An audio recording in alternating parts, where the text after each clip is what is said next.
Chefs, now we're on to the stage where we're getting ready to make the stock from the John Dory bones. One thing to remember in relation to the actual stock itself is to make sure that you actually remove the eyes from the fish. What happens is as well is that basically when the eyes are in the stock, you can see here what you have is a situation where if they burst, they will first of all discolour the stock. Remember, what we want from a fish stock is a white stock, and they will discolour the stock, and also they will taint the stock as well in relation to making it slightly bitter.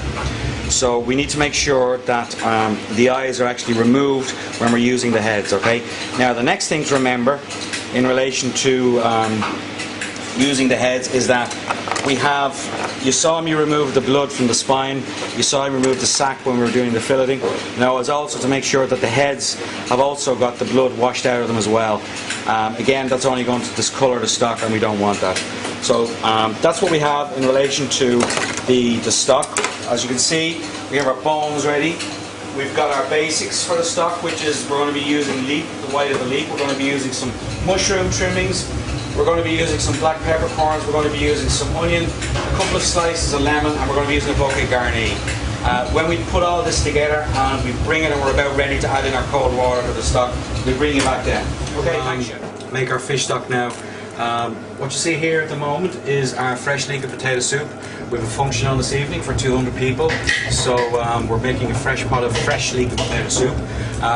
Another day we'll take you through how to make a fresh soup from start to finish, and possibly this one here, leek and potato. Anyway, back to what we're doing here. Now, what I want to do is I'm dropping in some butter here into a, as you can see, and you can hear the noise going on in the background, guys, but as we're all well aware, this is a live working kitchen, so just bear with us. So anyway, what I want to do is I'm going to add in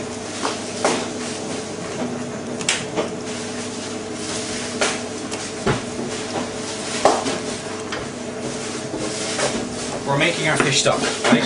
So what we have here is sliced onions, sliced mushrooms, and sliced leek. Okay, now guys, we only want the white of the leek. All right, remember that. The whole point of this is to keep. This is a white stock, so we want to make sure that we keep the white part of the leek, because if we go up and start using the green part, all it's going to do is basically make our stock bitter. So what I want to do is just melt down this butter, get these in, get them softening out. When they're in and when they've begun to sweat off, I'm going to then add in the fish, the actual bones themselves, and begin the cooking process in relation to the stock. So anyway, here we go. So anyway, mushrooms in, alright? Onions in, leek in.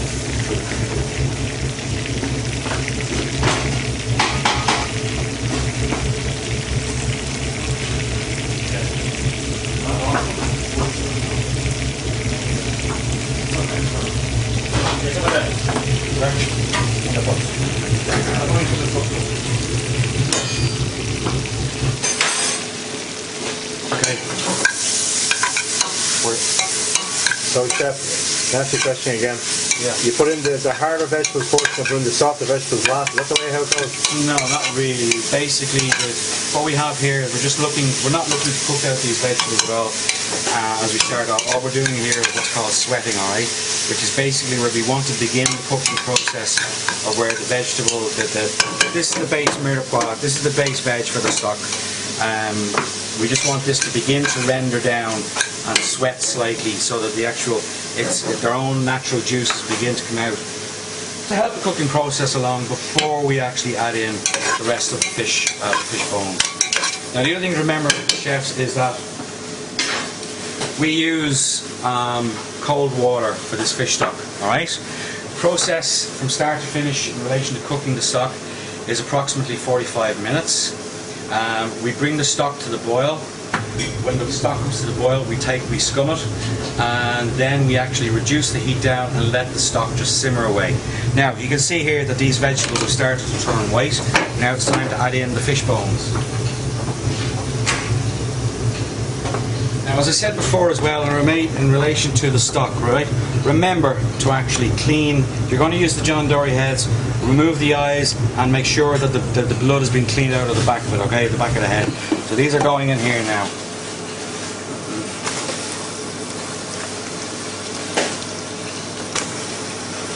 Have bones in here, alright? Now, the next thing that I want to add into this is a glass of white wine. For that, our bouquet garni is going in, alright? 4 slices of lemon.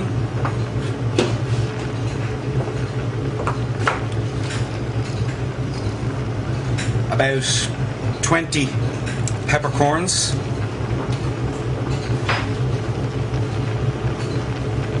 Our glass of white wine is going in.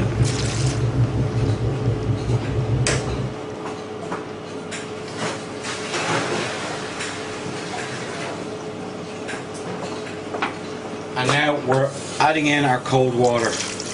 Now what we want to make out of this is about 1 litre of stock, okay? So that's about 1 litre there. We want to just cook that down now. So the first thing, as I said, what we're going to do is actually bring this up to the boil and then begin to reduce it down once we've strained it and passed it. So we've got the full heat on now. Now don't forget, guys, use a lid, alright? Remember that by adding a lid to when you're actually cooking, you're going to reduce your waiting time down for boiling for around about by 1/3, okay? So you're saving cooking time and you're also being more green and friendly to the planet. Chefs, okay, now what I want to show you now is a beurre manier. Now I have around about a 1/4 pound of butter in here, okay? We've just melted the butter down, and what I'm going to do is I'm going to add in some white flour, ordinary white flour, and this is the equivalent of a roux, okay? A roux is a cooked thickening agent, yeah, that we also use butter and flour with. But with this one, this is uncooked. The butter is softened, it's not cooked. The flour is raw, it's not cooked, okay? So what I'm looking for here now in relation to this is being able to, I'm not going to add in all of this flour because I'm looking for a certain consistency.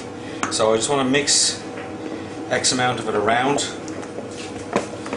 and you can see that there. I'm just going to add in a little bit more flour into this.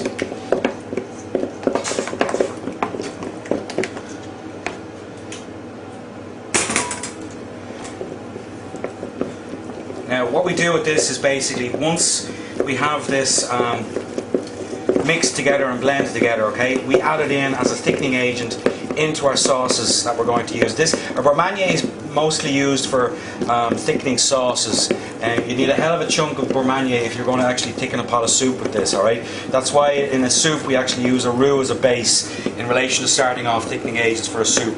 But as I said to you, a beurre manier is mostly used as a thickening agent for sauces. Now you can see the consistency that I have here, okay? Even that is still a little bit wet. What I'm going to do now is I'm just going to get a little bit more flour and add it in. When I have that, I'll bring you back and show you exactly what a beurre manier should look like when it's finished. Okay, chefs, now as you can see, our beurre manier is still a little bit too wet. So what I'm doing is I'm adding more flour in. Now at this stage, I don't want to add in too much. What I'm looking to show you here is consistency. What the consistency of the beurre manier should look like once it's been blended.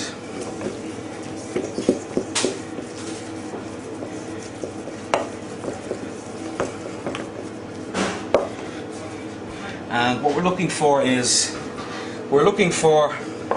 a shine to be had on the flour itself. Okay, you can see a shine just there.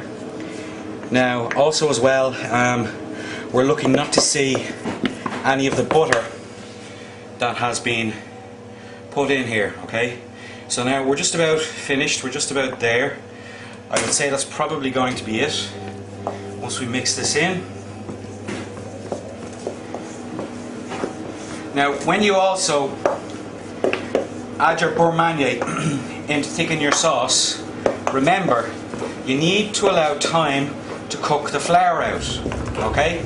Otherwise, what's going to happen is your sauce is just going to taste of flour, alright?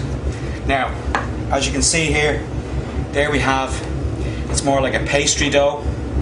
Now, this, when you're adding it in to a sauce, you take off a small piece, you whisk it in. You don't just grab a whole handful and drop it in. You basically, if you're working on the sauce corner, what you're going to do is you potentially could be thickening small quantities of sauce in relation to that day's menu. So basically what you need to do, as I said, is get your beurre manier to that stage, let it cool before you begin to use it. Don't use it when it's boiling hot. Let it cool down to room temperature, and as I said, when you're adding it in, add it in bit by bit. Even that, don't add the whole lot in at one time. Chef, one question, can you freeze that and use it for later? Yes, or? You can freeze beurre manier perfectly, and you can literally portion it out. Say for example, we knew that this amount of beurre manier was going to last us one day in the kitchen. What we can do is we can create a larger lot of beurre manier, portion it out into that and freeze it, and then take it out day by day as we need it. Thanks chefs. Talk to you soon.